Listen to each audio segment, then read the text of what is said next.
Estás escuchando círculoculturalradio.com.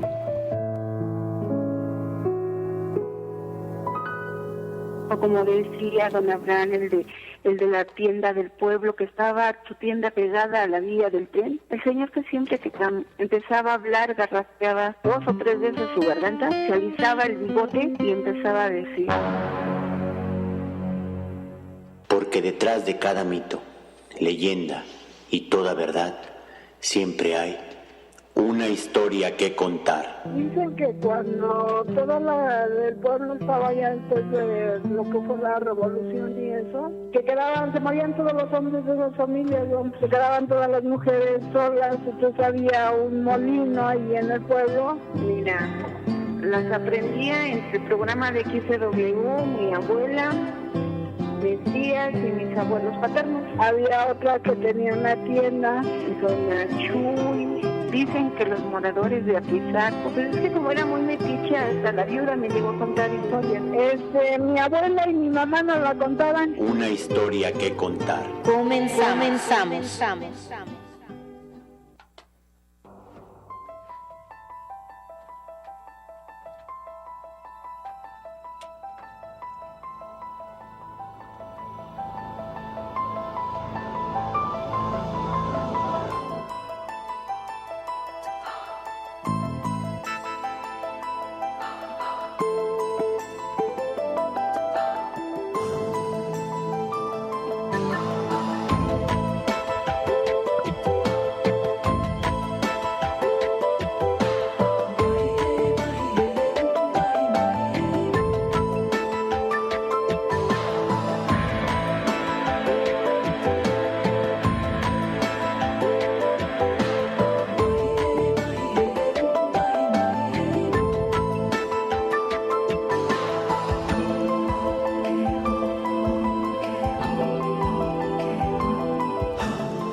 Las leyendas urbanas son la historia mitológica de la actualidad.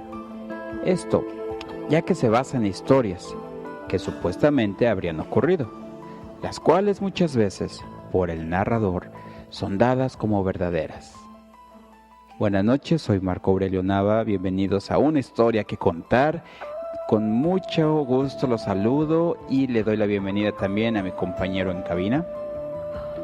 Hola, buenas noches, mi nombre es Javier Juárez, transmitiendo desde Círculo Cultural Radio, aquí en Redwood City, California.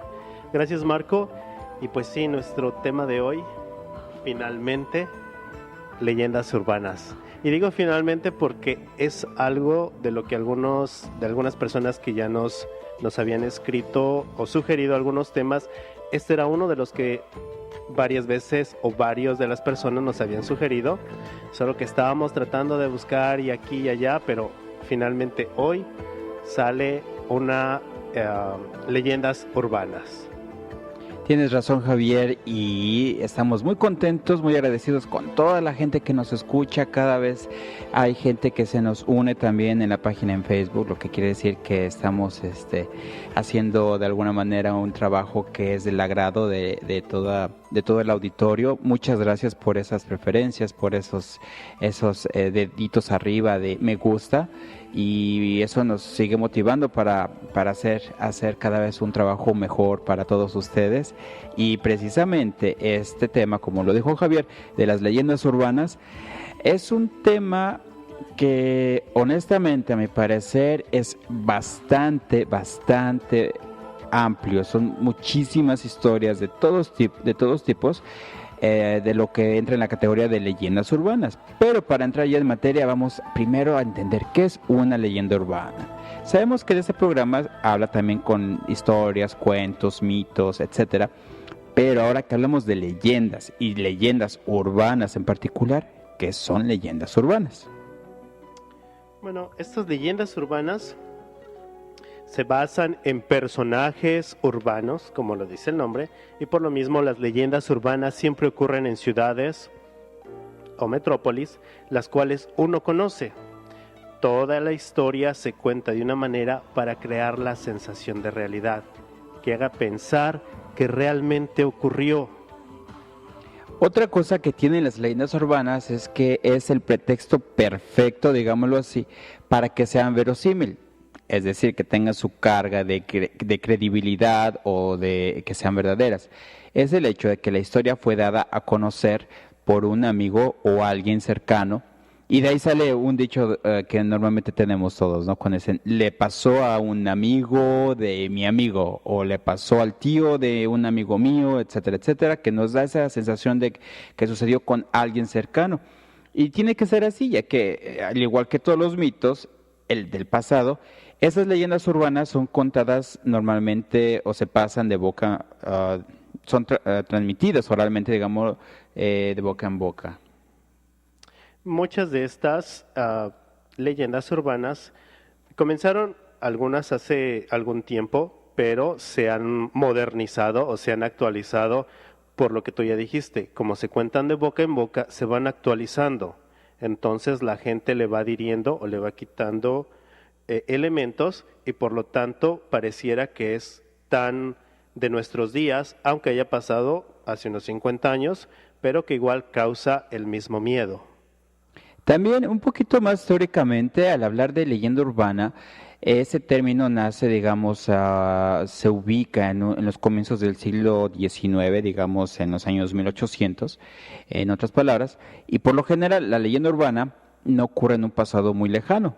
Y como lo dices, Javier, una leyenda urbana se va modificando, se va modernizando, se va actualizando y se van añadiendo elementos cada vez que incluso hacen una historia muy diferente de cómo se dio al inicio. Y también siempre se da en un tiempo que normalmente se está muy cercano al que se está viviendo, digamos, ahorita si estamos hablando del año 2014, pues muchas leyendas se han generado, digamos, en los últimos 5, 10, hasta 20 años, aunque el término, como hace rato lo mencioné, se origina aproximadamente desde de comienzos del siglo XIX, con lo cual la leyenda urbana se hace todavía más próxima a la persona que la escucha.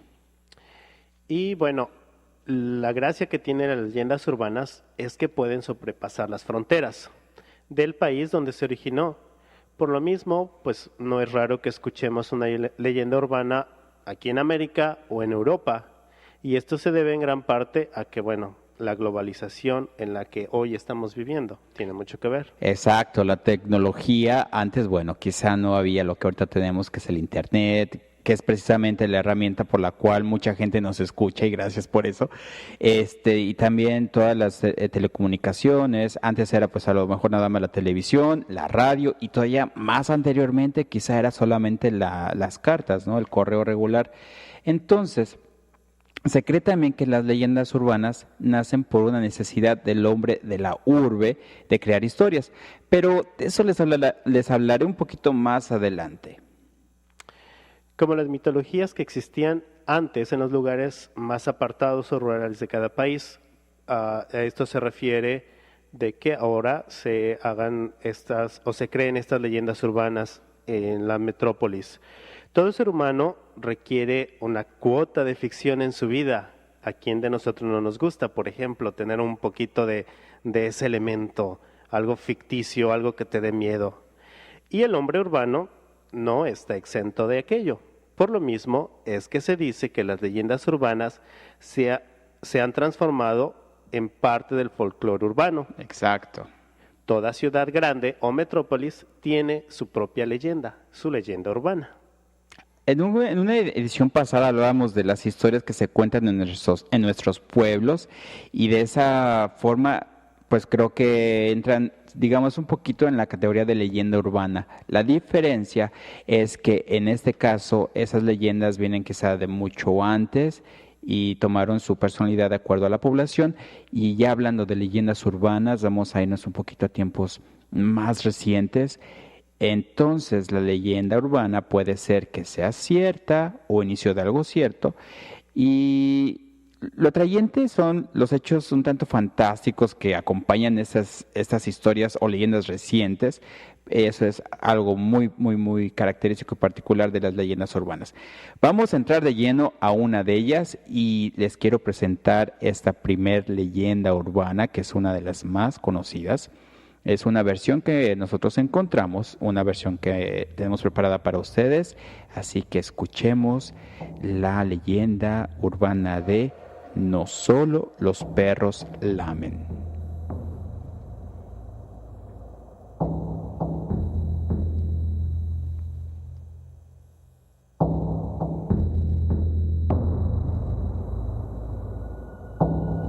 La historia se desarrolla en una casa pudiente en las afueras de la ciudad. Allí vivía una familia adinerada, bien posicionada, influyente y con una hija única de 10 años. La niña, independiente y de buena educación, cargaba con el peso de la soledad, ya que sus padres solían ausentarse del hogar para asistir a compromisos sociales. Con el objetivo de hacer más llevaderas las horas solitarias, sus padres le compraron un cachorro de labrador. Con el correr de los años, la niña y el perro se volvieron inseparables, compartiendo espacio dentro del mismo cuarto. Todas las noches, cuando la jovencita iba a dormir, el labrador se acurrucaba debajo de la cama.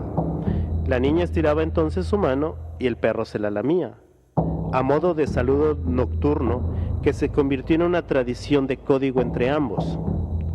Una noche se retiraron los padres a un evento social, quedando la joven sola con su perro. Se sumió en un sueño profundo hasta que en la mitad de la noche la despertó un fuerte ruido, que eran algunos rasguños y golpeteos. Asustada y también nerviosa por su perro, la niña bajó la mano en la oscuridad, esperando que el perro la lamiese. El perro así lo hizo y su dueña pudo volver a dormirse con tranquilidad. Horas después, al despertarse, comenzó a sentir un ruido extraño, como un goteo grueso e insistente que parecía provenir del baño. Caminó hasta allí, temerosa, y dio un grito de terror al abrir la puerta. Su perro, cruelmente sacrificado, colgaba de una cuerda en el baño. Al regresar al cuarto, en medio de un ataque de pánico, vio las siguientes letras escritas en rojo en el espejo del tocador: No solo los perros lamen. Dio un grito y cayó desmayada en medio de la habitación. Cuando los padres regresaron, se encontraron con la casa desvalijada, el grotesco espectáculo del cuarto de baño y su hija en estado de shock, repitiendo con la vista perdida en el espacio: ¿Quién me lamió la mano?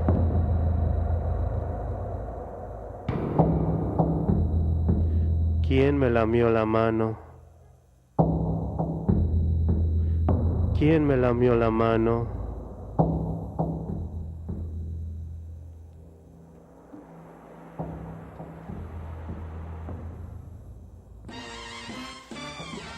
Hola, ¿qué tal? Mi nombre es Juan Carlos Bañuelos, soy el programador y conductor de Acústica Global en su versión de Jueves de Arrebal, este programa de Radio Universidad de Guadalajara en Colotlán, que se escucha también en el Círculo Cultural Radio de la Bahía de San Francisco. Y bueno, lo invitamos a que nos escuche y que esté al pendiente de la programación. Saludos.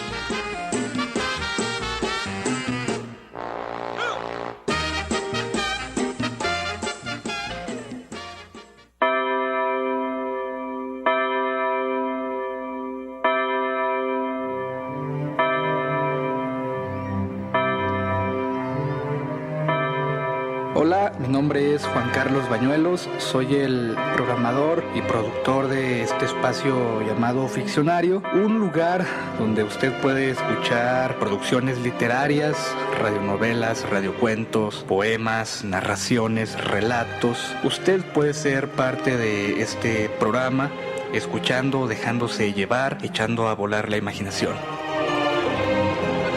Bien, este programa se escucha en Círculo Cultural Radio todos los martes a las 7 de la noche. Lo invito a que nos sintonice. Les recuerdo, martes 7 de la noche y eche a volar su imaginación.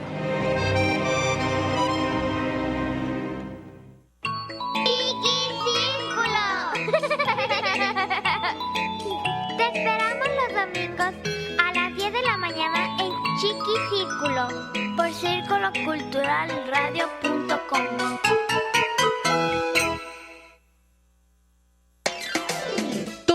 jueves de 8 a 9 de la noche.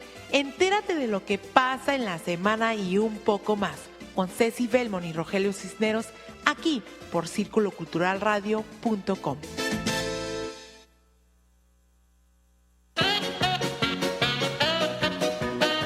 ¿Cómo que no tienes talento? Ven al Palomazo el segundo sábado de cada mes. Diviértete con música, poesía, actuación y mucha, pero mucha diversión.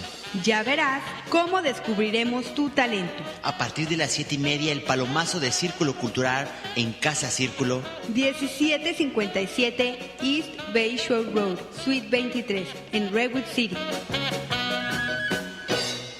Cuando hablamos de historias o de leyendas urbanas, como la que hace rato escuchamos sobre No solo los perros lamen, tiene mucha carga de cosas que son reales, que pueden suceder en cualquier momento con cualquier persona en esta época contemporánea, digámoslo así.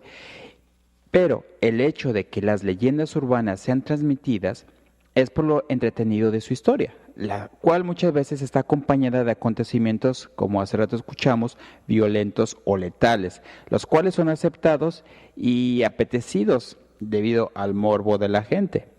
Aparte del simple hecho de querer congraciarse con un grupo determinado a veces cuando hay una reunión, en una buena historia, no es inusual que el querer destacarse en un grupo social por medio de una anécdota o de contar una leyenda, y sobre todo si es de impacto y da miedo. Es parte de la vanidad, diría yo, o también a veces del egocentrismo, o la competencia innata en muchos de nosotros al querer contar o narrar algo interesante en una reunión, sobre todo cuando va tomando ese giro de un poquito de misterioso y hasta de miedo. También el simple deseo de contagiar algo entretenido es así como las leyendas urbanas se han transformado en parte de la cultura globalizada, cuando están esos ingredientes como el morbo y a veces la ignorancia misma. Sí, muchas de estas leyendas urbanas parten a veces no a veces, pero parten de hechos reales y a veces se le van adhiriendo muchos elementos que causan el morbo de la gente, que causan la curiosidad malsana o malintencionada de querer saber. A veces, cuando tú nos dices que, mucha gente movida por la ignorancia cree cosas y cree que pueden realmente llegar a pasar. Por ejemplo, podemos mencionar, por ejemplo, algunas de estas leyendas urbanas que a lo mejor muchos de ustedes las han escuchado o algunas veces de ustedes las han practicado, no lo sé, depende de cada quien. Exacto. Pero, por ejemplo, ¿quién, Marco, por ejemplo, no ha recibido una cadena, las famosas cadenas? Las famosas cadenas, y sobre todo ahora con el internet, que son muy comunes, y en los celulares también. Claro, donde te mandan la cadena esta que a mi primo le pasó esto porque no hizo, y te dicen ahí cualquier cosa. Como instrucciones de lo que se tiene que como hacer. Instrucciones. Y para que se te cumpla el deseo, tienes que mandarlo esto a 10 amigos. Y vamos rápido a tus contactos y le mandas a todos esta cadena. Y así es como se va transmitiendo todo esto. Y fíjate también cómo se condiciona, porque a veces se dice, si lo mandas a un determinado número de personas, se cumple algún deseo, algún favor, alguna cosa buena, en un periodo de tiempo. Si lo mandas al doble de gente, se cumple en la mitad del tiempo. Y si lo mandas como a muchísima gente, se cumple casi inmediatamente. O también tienen otra cosa que dices, hazlo y de inmediato te van a llamar por teléfono, vas a recibir una llamada extraña. Son muchas cosas que se alimentan precisamente de la credibilidad de la gente, que no siempre tiene la información adecuada, o dependiendo de cada quien, cómo quiere tomar esas historias o leyendas urbanas. Otro de estas leyendas urbanas, por ejemplo, y más localmente, no sé si has escuchado, al menos aquí, concretamente en San Francisco, hay lugares que son preferidos para las personas que se quitan la vida. Sí. Y concretamente un puente de color rojo que está aquí en el área de la bahía. Famoso Golden Gate. Que muchísima gente se suicida, y que para mucha gente ya es muy común decir que ese lugar pues es como muy preferido por estas personas que se quitan la vida. Y también en algunos lugares, como por ejemplo hoteles. He escuchado de algunos lugares aquí, concretamente en San Francisco, que se quitan la vida y que ya esto es tan común y se está volviendo así como justamente esta leyenda le están dando ese poder. Exacto. Porque ya se genera el morbo de que, es que en tal lugar hay al menos 2 o 3 muertes cada año.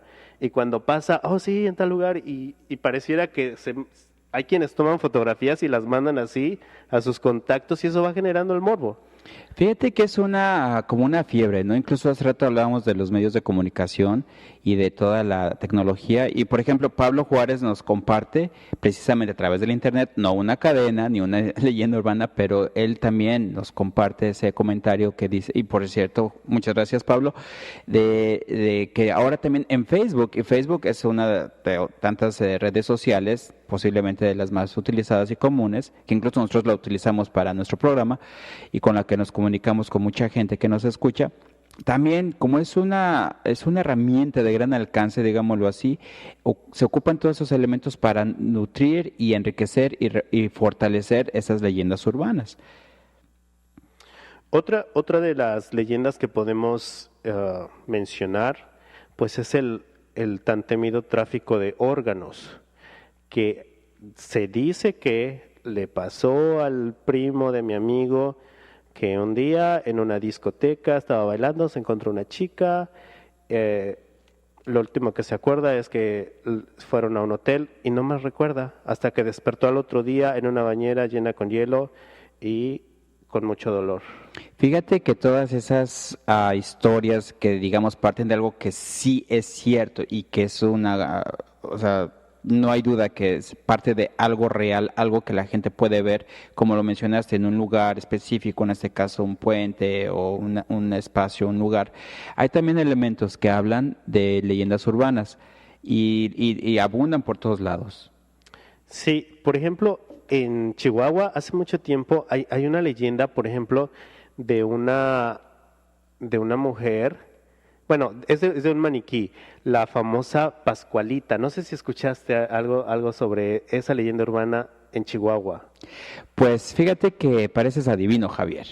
Y precisamente vamos a contar la leyenda urbana de la Pascualita o la Chonita.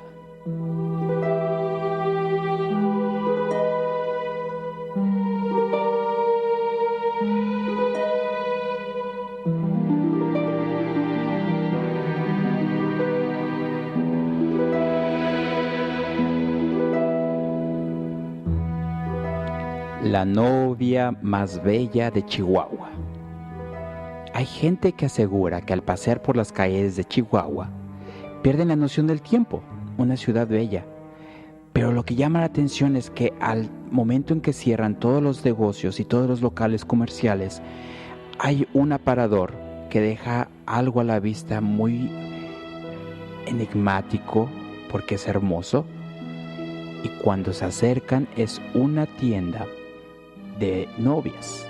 Esa se llama La Popular. Pero no es tanto lo que contiene la tienda, sino lo que hay en su escaparate.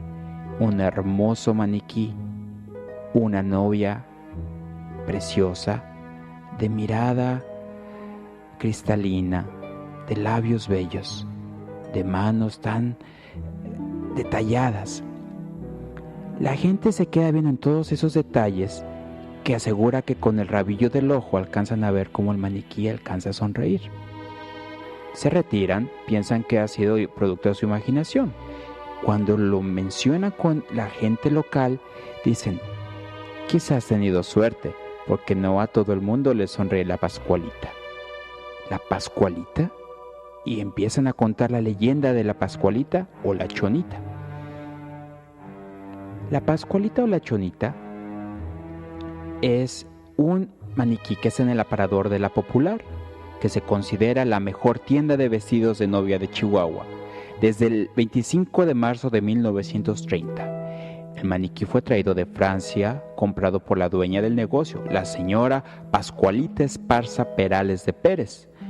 Desde el primer día, todo aquel que pasaba ante el aparador de La Popular se quedaba maravillado por la belleza del maniquí, que no tardó en tener nombre propio.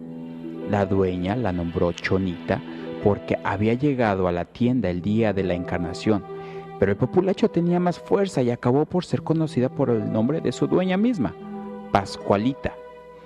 Se puede leer que el maniquí tenía un gran parecido con su dueña y de ahí el apodo. La cuestión es que el maniquí se convirtió en una especie de ícono, teniendo en cuenta que los maniquíes de la época poco o nada tenían que ver con realizado con sumo cuidado con cera, ojos de cristal y pelo real insertado de forma artesanal.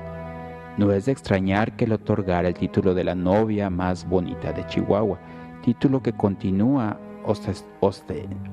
ostentando hoy en día.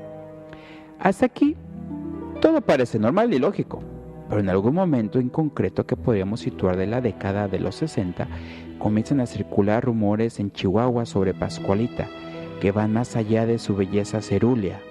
Unos dicen que la han visto moverse, otros que mientras la contemplaban, ella sonrió, e incluso se escuchan rumores de que durante la noche Pascualita baja de su peana y se pasea por el interior de la tienda, quizá buscando vestidos más bonitos que lucir.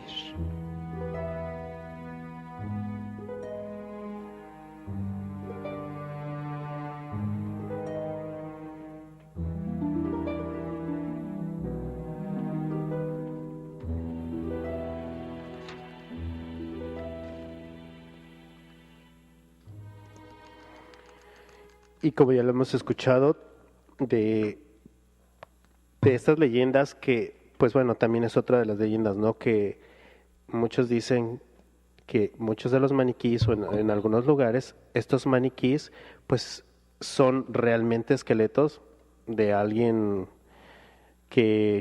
o de algún desquiciado, algún psicópata que le dio por ponerlos en cera y hacerlos maniquí. Hay muchas cosas que parten precisamente de algo real y que hasta la fecha podemos encontrar, como este maniquí en un aparador en Chihuahua. Los que vienen allá o pueden ir a visitar, ojalá y nos puedan dar su testimonio de lo que hayan experimentado o experimenten al ver ese maniquí una vez que lo vean. Yo he visto las fotografías en internet y la verdad da un poquito de miedo. Así como también hay unas pinturas unos cuadros muy particulares que quizás han visto de esos niñitos que lloran, y precisamente hay una historia, o una, mejor dicho, leyenda urbana sobre el niño llorón.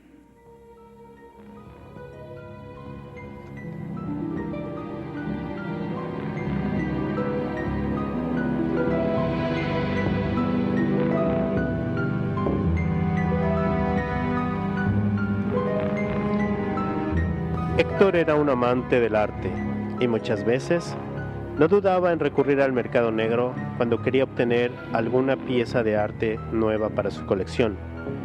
Héctor compraba cuadros por muy bajo valor, y ese fue el caso de un cuadro que le dejó sin habla nada más de verlo. En el lienzo podía observarse el rostro de un niño llorando con una expresividad casi única, un llanto que el artista había captado con tal realismo que solo mirarlo te imbuía en una gran tristeza. Héctor estaba decidido, quería comprarlo.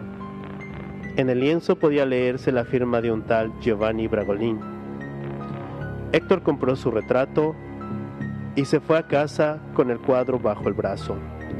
Una tela vieja lo protegía de las miradas de curiosos, y por algún extraño motivo sentía que debía ser así, como si se tratara de un niño real al que hubiese adoptado. Sus lágrimas lo habían conmovido tanto que sentía un profundo pesar cuando recordaba su obra recién adquirida. Para el cuadro reservó un lugar especial en la habitación en la que dormía. Apuntó en una hoja el papel del nombre del pintor, Giovanni Bragolin. Al día siguiente acudiría a la biblioteca a buscar información. Tal vez el lienzo era más caro de lo que él pensaba. Al finalizar el día, Héctor se acercó de nuevo al cuadro del niño llorando. Se quedó mirándolo durante varios minutos, observando con detalle su compungido gesto. Trató de imaginarse qué pudo causar las lágrimas del pequeño: el hambre, un castigo o algo más. Héctor se acostó en la cama mirando hacia el niño, como si tuviera que protegerlo y velar por su descanso. De madrugada, un leve quejido lo despertó. era indudablemente el llanto de un niño. La oscuridad no le permitía ver con claridad, pero sin duda el sonido provenía del cuadro. Se levantó y pudo ver cómo de los ojos del niño parecían brotar lágrimas reales que goteaban hasta el suelo y habían formado un pequeño charco. Impresionado, se quedó mirando fijamente a los ojos del pequeño, cuando sintió que se movían levemente para mirarle directamente. Se pegó tal susto que casi se cae de espaldas. Por suerte, la cama estaba cerca y pudo sentarse sobre ella, totalmente bloqueado por el miedo. Los ojos del pequeño se clavaban sobre los suyos, y su gesto triste se tornó en uno enfurecido. Sus ojos parecían arder y cambiaron su azulado color por un tono rojizo que parecía echar chispas. De repente, el marco del cuadro comenzó a arder con llamas tan intensas que rápidamente envolvieron toda la habitación. Héctor se despertó totalmente empapado en sudor. Todo había sido una pesadilla. Miró al cuadro y no percibió nada extraño. El niño seguía igual y no había ningún fuego a punto de devorarlo. Trató de conciliar nuevamente el sueño, pero le resultó muy difícil, así que decidió levantarse para beber un poco de agua. Al pasar cerca del cuadro, casi se cae al suelo cuando resbaló sobre un pequeño charco que había justo debajo del cuadro y era idéntico al de su sueño. Héctor trató de encontrar alguna explicación, quizás una gotera o una tubería rota. Descolgó el cuadro y lo dejó sobre una silla de la habitación para comprobar que no hubiera ninguna mancha de humedad detrás del lienzo. No había nada extraño. Intentó calmarse y no darle más importancia. Al llegar la mañana, decidió salir a buscar más información sobre el artista. Su búsqueda en la biblioteca no tuvo éxito, así que decidió consultar a Ernesto, un viejo conocido. Cuando llegó ante Ernesto, le dijo: «Necesito que me ayudes a encontrar información sobre un artista». Y le dio el trozo de papel donde estaba apuntado el nombre del autor. «Hombre, pero si es mi gran amigo Bragolin, por supuesto que puedo darte información. Como habrás podido adivinar, el nombre de Giovanni Bragolin no es más que un seudónimo. El nombre real del artista es Bruno Amadio, un fascista de la guerra. Y lo cierto es que poco tiempo después, este seudónimo con el que se hacía llamar empezó a hacerse muy popular, y escuché que consiguió vender varias de las obras a una duquesa, y después de esto desapareció. Hasta donde sé, se han pintado 27 retratos de niños, llorando, pero nunca ha conseguido el mismo realismo que fue capaz de imprimirle el primero. Los 26 restantes son más o menos conocidos, pero algo me dice que tú tienes el primero. Dicen que es precioso. Esos ojitos parecen estar llorando de verdad. Ni te lo imaginas. Es tan bonito que cuesta desprenderse de él». No se pierdan, en un momento regresamos con la segunda parte de esta historia urbana.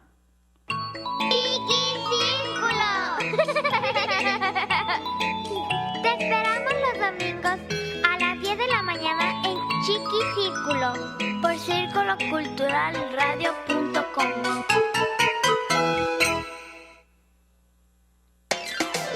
Todos los jueves de 8 a 9 de la noche, entérate de lo que pasa en la semana y un poco más, con Ceci Belmont y Rogelio Cisneros, aquí por circuloculturalradio.com.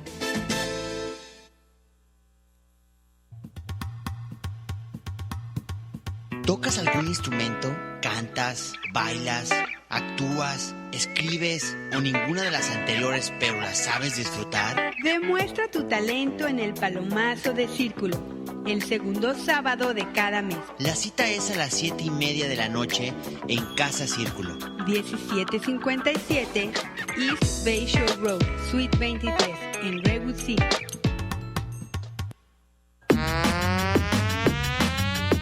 Hola, mi nombre es Blanca Rivera. Te invito para que escuches La Barra de los 30 Minutos, un programa que produzco y conduzco en Radio Universidad de Guadalajara en Colotlán, en el que se manejan diversos temas como salud, asistencia legal, literatura, ecología, alimentación, ciencia, arte, economía y mucho más. Todo en voz de los expertos. No te lo pierdas y sintonízalo a través de Círculo Cultural Radio los miércoles a las 12 del día.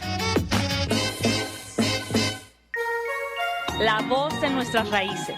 Hablemos de arte, teatro, música y más. Te esperamos todos los miércoles a la 1 de la tarde, aquí en circuloculturalradio.com.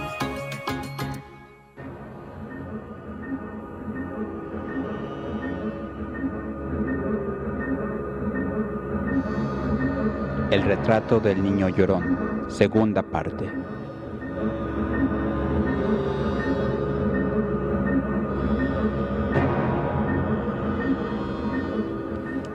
Ernesto preguntó, ¿me dejarías ver el cuadro? A lo que el otro contestó, por supuesto. Entonces, ambos quedaron en verse el día siguiente. Héctor se fue a su casa, llegó muy cansado, entró a su dormitorio. En el suelo estaba el cuadro que parecía haberse caído de la silla donde lo dejó por la mañana.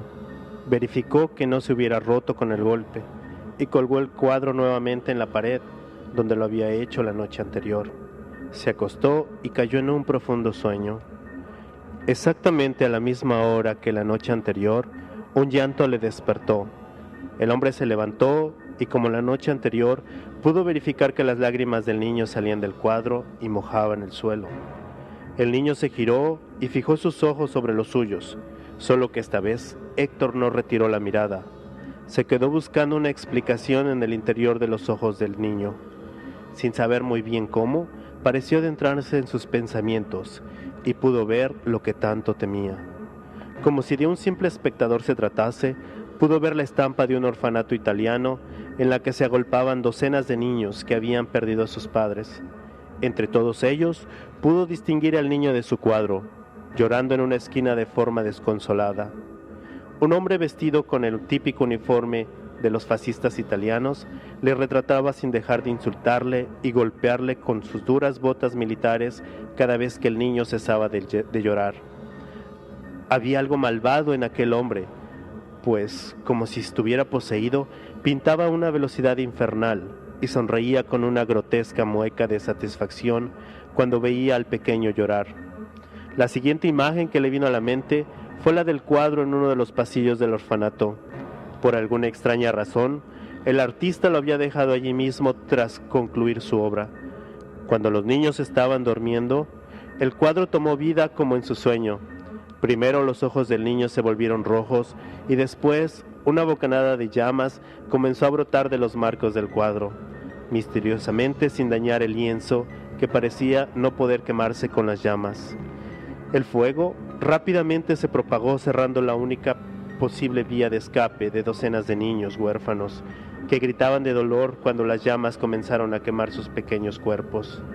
El niño del cuadro, muerto de miedo, veía desde una esquina de la habitación cómo el resto de sus compañeros ardían uno por uno, como si el fuego se comportara de una forma inteligente, y finalmente el mismo niño ardió profiriendo horribles gritos de dolor. De nuevo la imagen cambió y pudo verse el orfanato devastado y destruido por las llamas. Sobre los restos humeantes había un objeto que parecía no haber sufrido las inclemencias de las altas temperaturas, un lienzo parcialmente enrollado en el que podía verse el rostro del niño lloroso, que había muerto esa misma noche junto a sus 26 compañeros. El hombre, vestido con el uniforme fascista, caminó sobre las llamas del orfanato como si el calor no le afectara y recogió su obra. Al extenderla, la miró fijamente a los ojos y estos se volvieron rojos y una voz de ultratumba le dijo: «Con esto se completa nuestro pacto. Nunca más sufrirás por dinero o tendrás necesidad. Disfruta de tu vida terrenal, pues yo te estaré esperando en la otra vida». Héctor veía todo como un simple espectador hasta el momento en que dio un paso atrás y pudo ver cómo el niño del cuadro le miraba fijamente con los ojos rojos y su boca comenzaba a moverse. «¿Tú me has llamado? ¿Qué es lo que deseas? Dinero, mujeres, todo lo que quieras yo te podré dar». Héctor saltó hacia atrás sobre la cama, despertándose de su pesadilla, ya que al mirar nuevamente el cuadro, este mostraba su aspecto normal, el de un niño llorando desconsoladamente. Pero sabía que no había sido un sueño.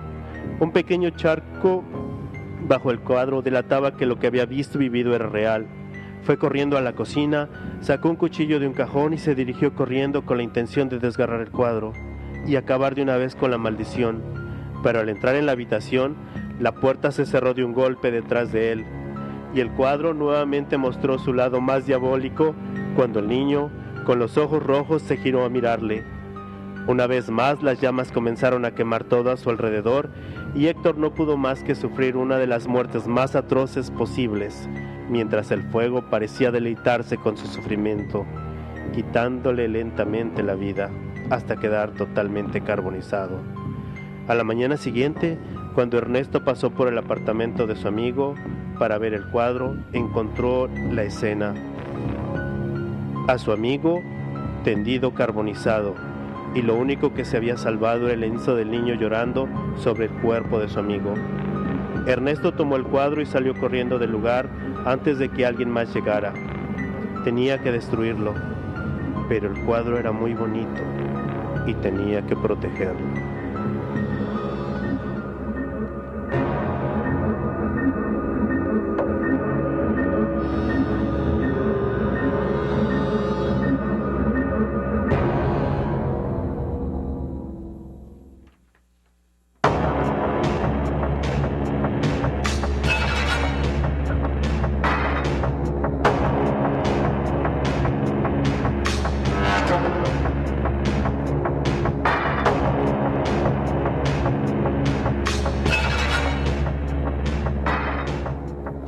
¿Por qué se dice que?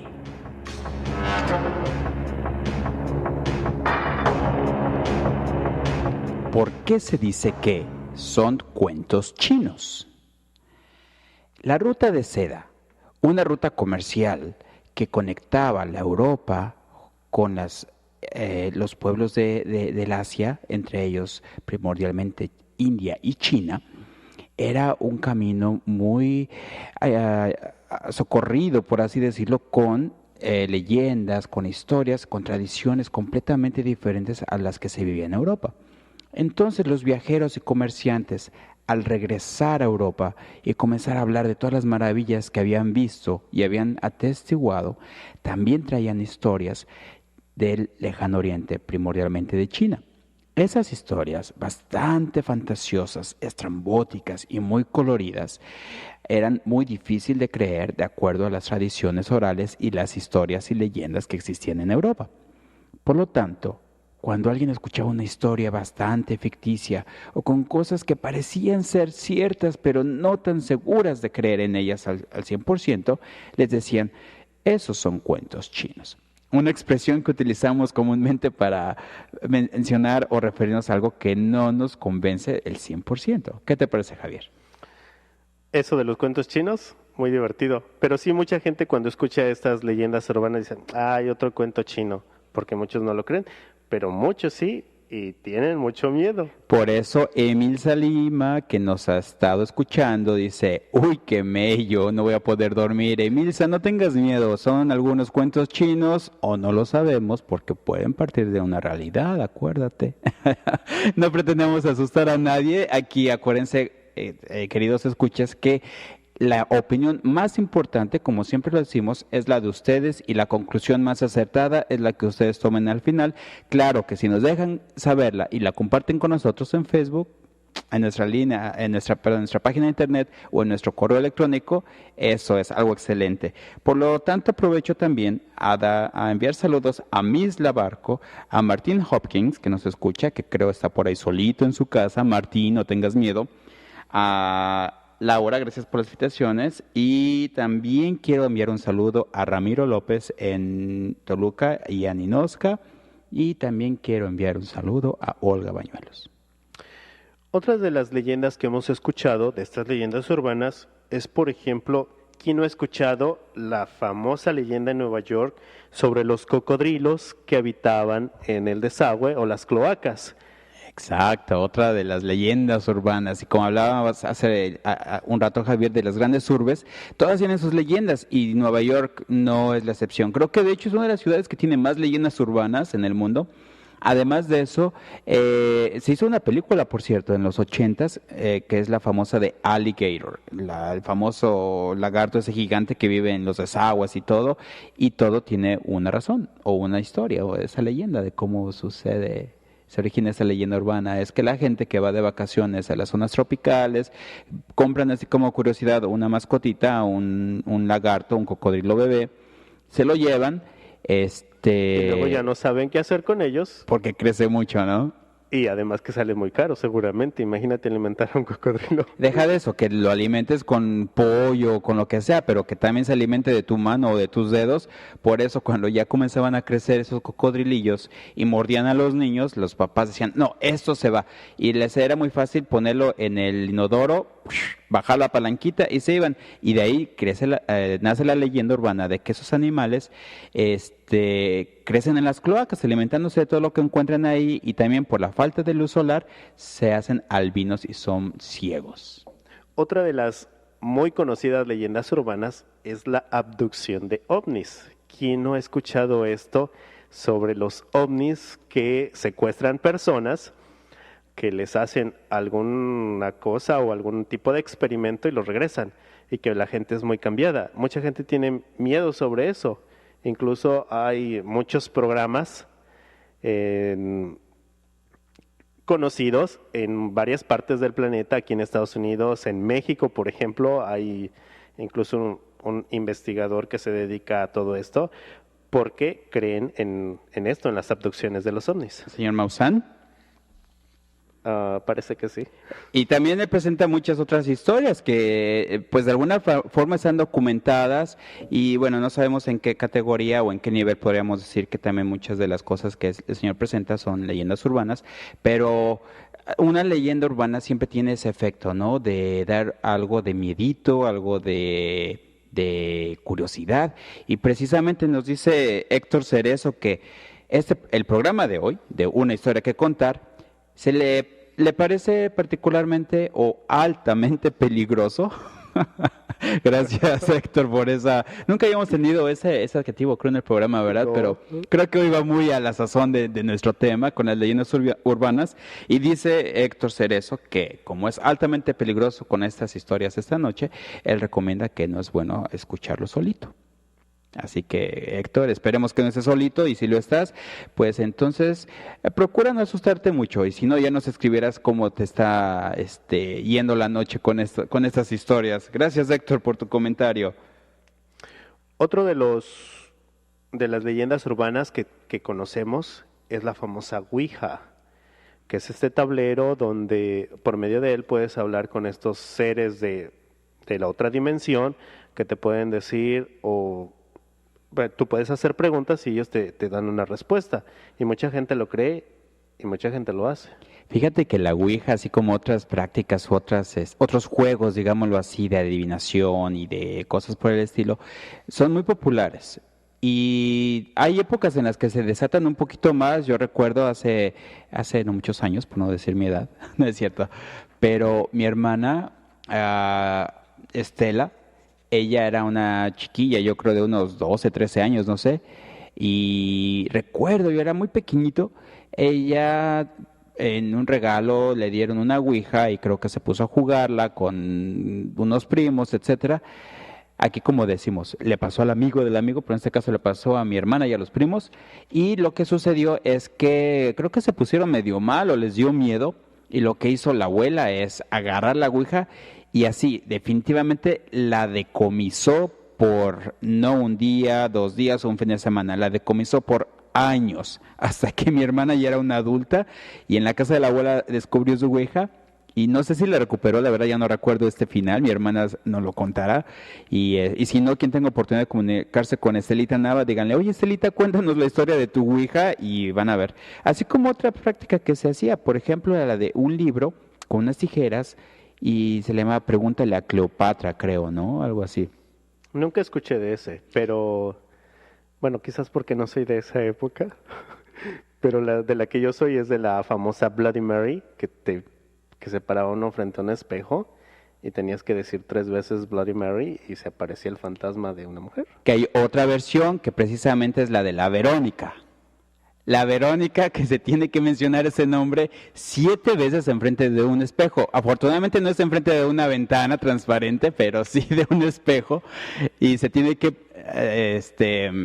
mencionar ese nombre 7 veces y relata la historia o la leyenda que es un espíritu de una chica que se llamaba Verónica, o en este caso Mary, que al invocar espíritus parece salieron del espejo, algo así, murió violentamente y su espíritu se quedó atrapado en el espejo. Por lo tanto, al invocarla de esa forma, digámoslo así, invocarla, mencionando su nombre, ya sea en la versión anglosajona de Bloody Mary 3 veces, o la Verónica, que es la versión, digamos, latinizada o española, que también se tiene en América Latina, pero en este caso creo son 7 veces, más o menos el número, es cuando el espíritu se aparece o sale del espejo y puede tener alguna consecuencia fatal para quien lo hace o lo dice.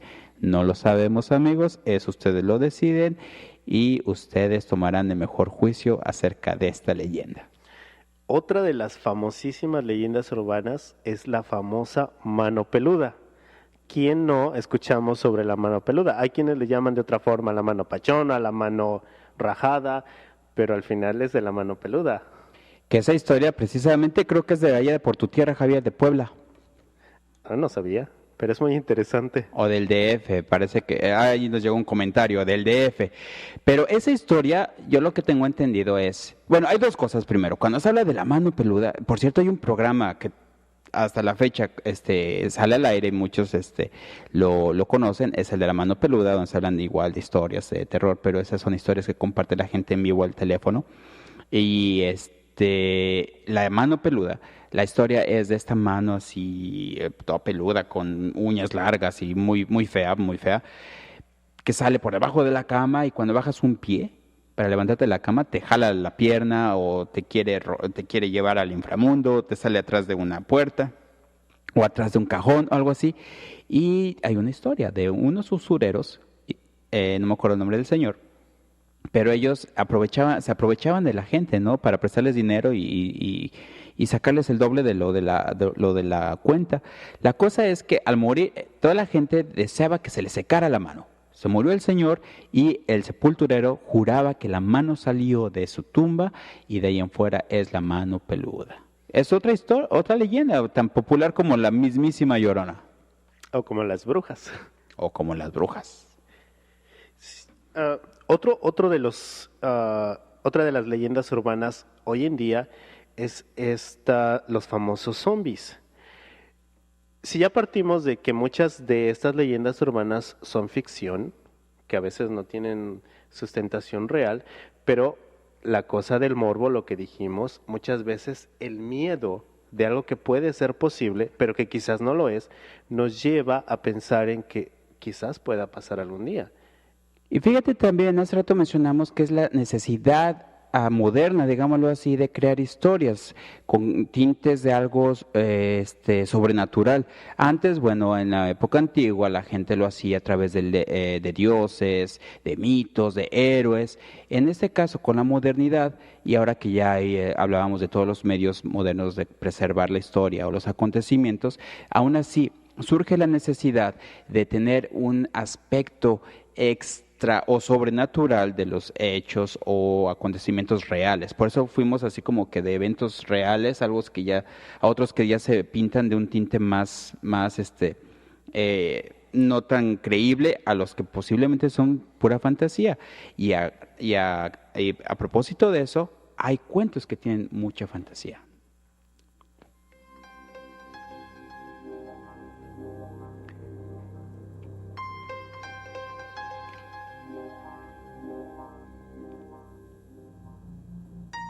El almohadón de plumas.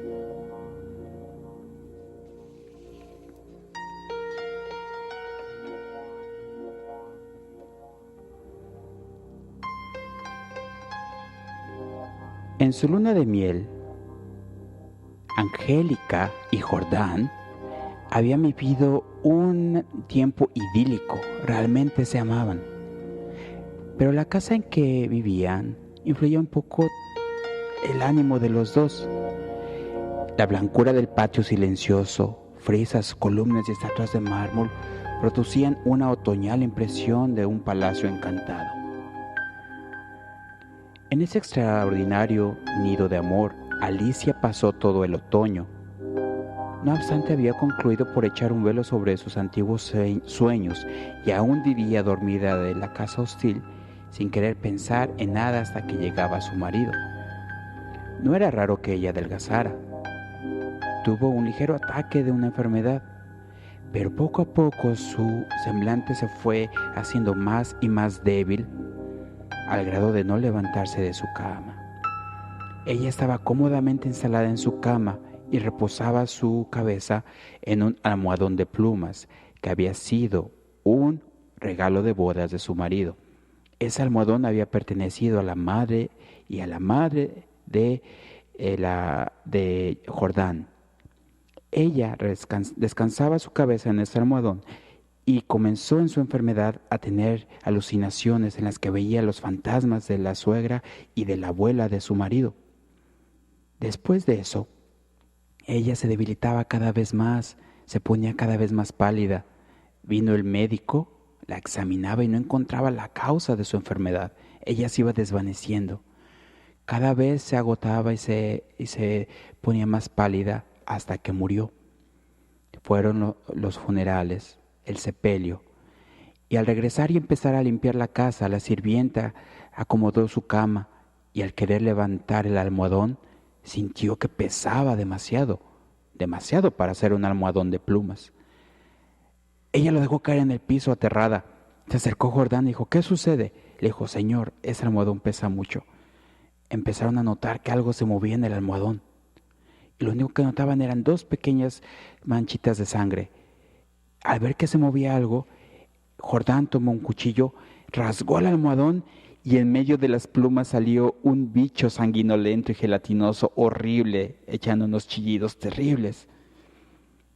Cuenta la leyenda que en las plumas de los gansos utilizadas para hacer almohadones hay una bacteria que se alimenta de la sangre humana y alimentándose crecen muchas veces su tamaño regular.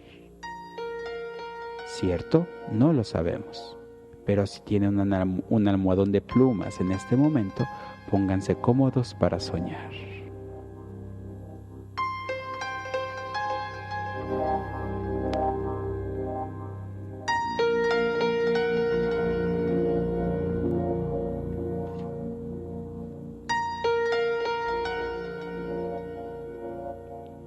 Amigos, todavía tenemos muchísimas historias que podríamos compartir.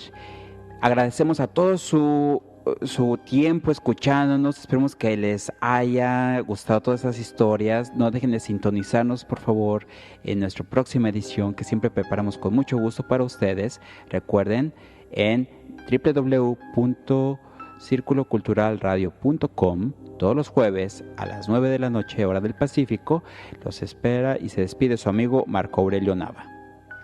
Se despide de ustedes Javier, deseándoles una buena noche y que nos escriban sus historias y comentarios en Marco Javier en Facebook y Una Historia que Contar. Se despide, hasta la próxima.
Estás